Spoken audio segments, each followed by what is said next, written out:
Hey guys, this is Natinator, and this is the third part in the 6-part series of the story of her holding an orange. Now let's get right to it, so as always, turn out the lights, get comfortable, and let the story continue. Just before we start, there were supposed to be pictures on this website, but they're down for me, so we'll have to do this without them. Sorry for that. And let's get going. Hey guys, I promised pictures and updates, so here we go. I'll also respond to some questions, so first things first, let me bring you up to speed. We have not had any encounters with Rose since last night's break-in. Police called this morning to check on us and told us to stay careful and call should anything happen. I talked to my mother on Skype and it was, well, disappointing. She only knew Rose as a normal person. She actually doesn't even remember Rose asking about me much. She never got the hint that Rose may be a crazy cunt. My parents are now really worried. Not sure if they think I'm going crazy, or they are legitimately afraid for my well-being. Leela hasn't gotten a hold of her mum at this point. Her mum's in England. We've been talking a lot. We decided that it must be some cult in action, since neither of us are believers in the spiritual side. It's hard to explain how Rose would know us both before we met each other. I got tons of private messages asking me about how we met. It's a good question, and I forgot to include that part in my story. Basically, last summer I was out with my best friend in a club. The club closes at 1 AM, and then everyone gets in front of it and sort of chills out for a while. We were standing outside when this older man came up to us. He started openly hitting on me, in a homosexual way.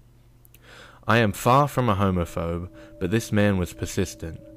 Then I heard Leela's voice. "Hey baby, what are you doing?" I turned around and saw her sitting at the nearby bench with two of her girlfriends. I realized she was talking to me. The look on her face told me everything. She was saving me from the man.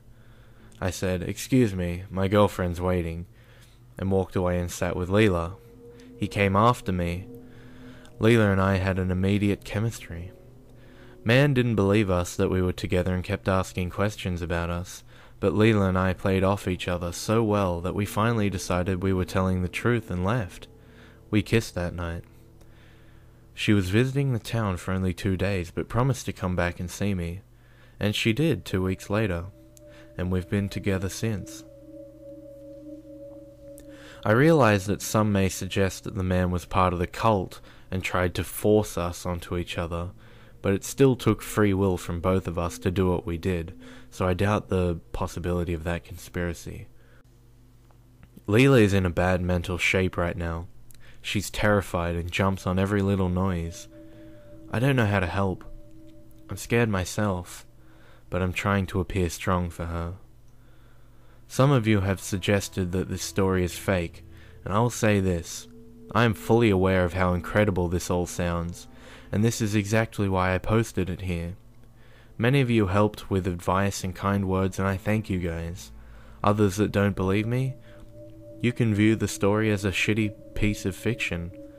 I never said it'd be good, just true. If you guys feel that the story of my baptism may have something to do with this, I'll find time to write it, although I have to note, you're an impatient bunch. Please realize that we are going through a lot right now. Thanks. Some updates regarding the pictures I'm posting here. So, I snapped a few pics before the police came, also after they left, and left the orange. I noticed something engraved written on the peel. I took a photo of that too. Bottom word I was able to decipher. It says Otvori, which means open in my language. Top word I can't tell what it is. I don't know what to do with the orange. I still have it. I guess I'll throw it out soon. Enough bullshitting. So if anyone can make any sense out of this, I'd appreciate any help at this point. The Polaroid picture is at the The Polaroid picture is at the police station, but the cop I know told me that if nothing happens within a few days, I'd be able to at least come and make a copy of it if I really wanted to. That's all for now. Edit. I blurred out part of the image to protect my privacy. It was revealing my name. A kind Redditor discovered it and messaged me. So here's another update. Also, do I update on these posts or create new ones? I told my mother what's going on, and she asked to see the picture. She recognized it. The woman in the picture is her friend from when I was a child, and the kid in the picture is her son. She doesn't know where the picture came from, or that it was ever taken for that matter. My mum said she spoke to my grandma, who still lives in Bosnia, and my grandma seems to know something. I'll have to call her tomorrow. Later on I'll upload the desktop pic that was put on my laptop. Still in search of original files and or hidden folders.